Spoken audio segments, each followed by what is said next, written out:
Hello again, this is Founder Laerun, and now we're going to go over the Notes tab, which is where you're going to record a lot of your role-playing information and your background, your alignment, and any other notes you think pertinent to playing in the game.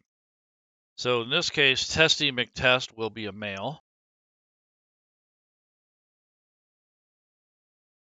He's 3rd level, so I'm going to make him like maybe in his early 20s, so maybe 24.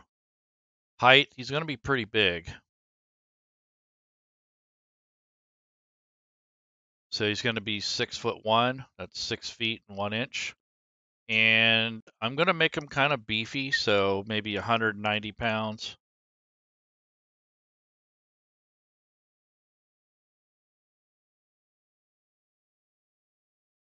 £193. I'm going to make him chaotic good, I think, or no, maybe neutral, lawful neutral.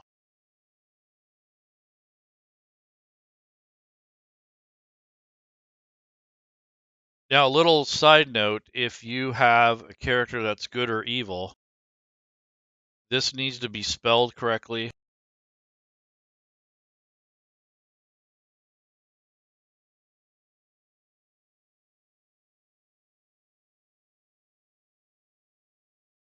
If not, Fantasy Grounds, when it parses, it will not be able to tell if you're good or evil. So if someone's casting protects from good or protects from evil, the spell won't work correctly. The other thing is size. If there is a size required for the character that'll be brought in from your actual race, if that size isn't there, then something's broken. But this also helps determine your reach and also the size of your token when you're on a battle map. So this is important to have that here. So those are the two mechanical things. Most of this other stuff is role playing.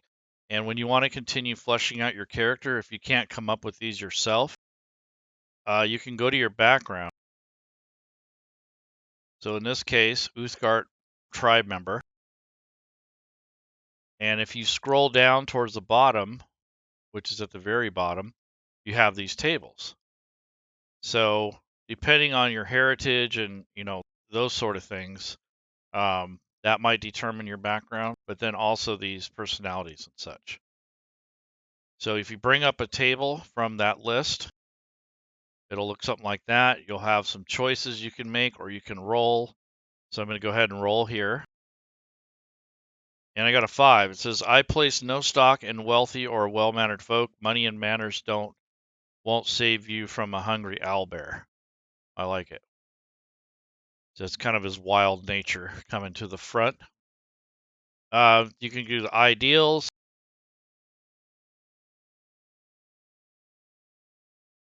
It looks like you can roll here, and we get 4. It says might. The strongest are meant to rule for evil. Not really. I like honor. If I dishonor myself, I dishonor my whole clan. So I'm going to actually just grab this. So I'm grabbing the text and dropping it. I don't have to retype it. I can either grab it from the chat window or from the table itself. Now let's go to bonds. So I'm going to roll here. I will bring terrible wrath down on the evildoers who destroyed my homeland. I like it. And then the last one is flaws.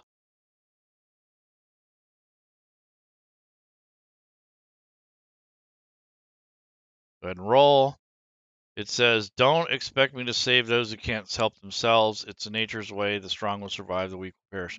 That's okay, but I can say something like, I'm too slow to trust members from other races, tribes, and societies.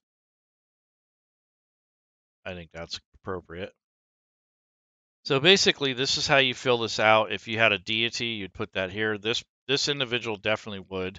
So I don't have one made up in my head right now, but if you were a war god, you'd probably want Torm or one of the other warlike deities. Yeah, your appearance would go down here. So if you wanted to fill out a short paragraph about how your character actually looks, And then any notes about your backstory or how you became to be or who your tribe is, any of that, you would go ahead and put that there. I encourage you to make some backstory for your game masters if you're only a player. And if you're a game master, I encourage you to have your players come up with some backstory with you. It will make the game a lot more immersive and fun. The other thing that we can do is customize the portrait. So right now I don't have a portrait. So if I double click on where it says portrait, you get this pop-up window, and then you'll get this data folder. Inside will be your collection of whatever content you've purchased or that you've made yourself. So I'm going to go to the D&D one, and I'm going to look for humans.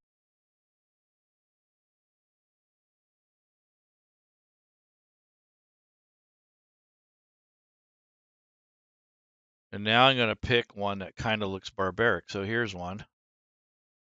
Even though it's a druid human male, it still looks pretty good. So this is now his portrait and his token. However, if you had a token asset and your dungeon master allows it, or if you are the game master, now you go into assets and you go into tokens. This is where they're stored. And then you'll have your collections in here. And I'm going to search for barbarian.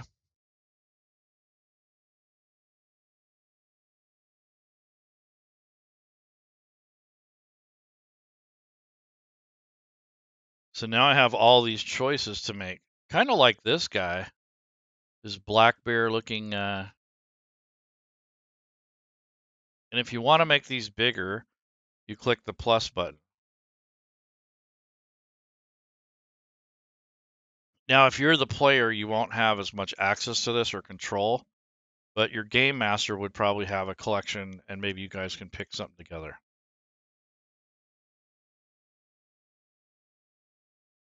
So this guy has a battle axe, so probably make him this wolf character here, or one of these guys. This is pretty cool, actually. Human barbarian right here. Oh, here's the bear one. That's awesome. Let's see. So, yeah, I'm going to use this human barbarian. There's a wolf one, so we could do that.